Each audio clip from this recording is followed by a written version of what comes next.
எதிர்க்கட்சி தலைவரா இருக்கிறாங்க, முன்னாள் முதலமைச்சரா இருந்திருக்கிறாங்க, அவர்களுடைய தொண்டர்களால் அங்கீகரிக்கப்பட்ட தலைவர். அந்த கட்சிக்குள்ள இருக்கக்கூடிய பிரச்சனைக்குள்ள நான் போலீங்க.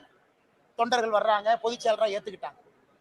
பாரதிய ஜனதா கட்சி எதற்காக இன்னொரு கட்சியில் நாங்க தலையிடணுங்கன்னா அது எங்க வேலையே கிடையாது. எதுக்கு எங்க வேலை? மரியாதைக்குரிய அண்ணன் எடப்பாடி பழனிசாமி அவர்கள் எதிர்க்கட்சி தலைவராக உள்துறை அமைச்சர் ஐயாவை போய் பாக்குறாங்க, பேசிட்டு வர்றாங்க. நாங்க எப்ப இன்னொரு கட்சிக்குள்ள நாங்க பூந்து அதே வேலை கிடையாது. அண்ணே 2021 இருந்து இந்த ஸ்டாண்டர்ட் நான் சொல்றேன், மேல இருந்து பாரதிய ஜனதா கட்சி இன்னொரு கட்சியை அழித்து வளரும் என்று நினைத்தால் பாரதிய ஜனதா கட்சியும் அழிந்து விடும் என்று தொடர்ந்து சொல்லியிருக்கு. ஆர்கானிக் growth தான் பாலிடிக்ஸ்ல நிக்கும். பாரதிய ஜனதா கட்சி எந்த ஒரு கட்சியும் அழிச்சு வரமாட்டோம், எந்த ஒரு கட்சியும் மேனிபுலேட் பண்ணி வரமாட்டோம். ஜனநாயகம் என்பது 2000 வருஷமா இருந்துச்சு, இன்னும் 10,000 வருஷம் இருக்கும்.